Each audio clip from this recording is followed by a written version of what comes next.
Hello, সালাম আলাইকুম। কই ধৈর্য এমন এক জিনিস। আজ 6টা মাস ধরে রুমে বসে আছি। 6 মাস আমায় গেছে, কোনো কাজ নাই, খুব কষ্টে আছে। একটা জায়গায় একামা জমা দিয়েছিলাম, কপালা লাগিয়ে একটা জায়গা। 4 মাস তো কামে নেই নাই, 4 মাস তো এমনি বেকারে বসে আছিলাম। 2 মাস আগে নিচে কাগজ টাগজ সবগুলো, বলতেছে আজকে হবে, কালকে হবে, এই সপ্তাহ পরের সপ্তাহ। আল্লাহ তো মালুম, ধৈর্য ধরে আছে। দোয়া করবেন যে আল্লাহ ধৈর্য দিতাম। সামনে সপ্তাহ ইনশাআল্লাহ আল্লাহ এটা কাজটা আল্লাহ দিলে ওই হয়ে যাবে ইনশাআল্লাহ। দোয়া করবেন আমার জন্য, কাজটা আমার ওই তো খুবই কষ্ট হয়ে আছে। 6টা মাস ধরে, 6 মাস হয়ে গেছে।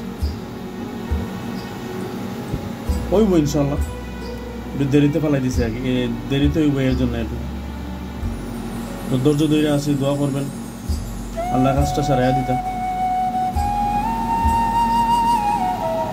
রমজান থেকে বসে আছি, 13 রমজান থেকে প্রায় 6 মাসের সন্তান হয়েছে।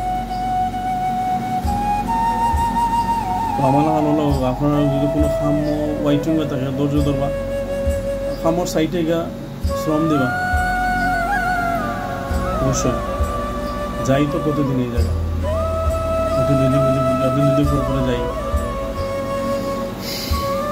মনে হয় আজকে খবর আইব, কালকে খবর আইব, এই অবস্থায় আছে। আল্লাহ যে কোনদিন মুক্ত করবো এই অপেক্ষায় আছে। দোয়া করবেন সবাই।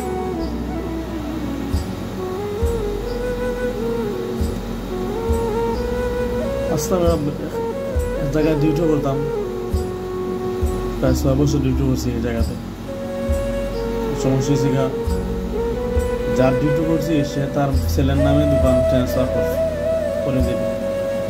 এই দেশে বাবার নামে যদি দোকান থাকে, ছেলের নামে ট্রান্সফার করলে আমরা 4 জন লোকে কাজ করছি, 4 জনটা আবার তার নামে ট্রান্সফার করে নিতে হবে। তার জন্য প্রচুর টাকা খরচ হয়।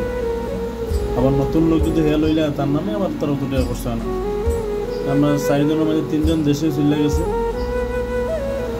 2 জন দেশে গেছে, একজন ড্রাইভার সুদানি, তার গেছে তার জায়গা।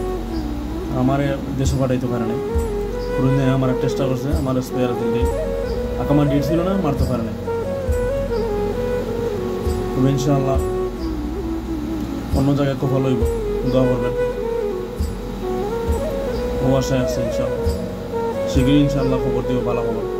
সবাই দোয়া করবেন আল্লাহ কষ্ট থেকে আমার মুক্তি দিতেন।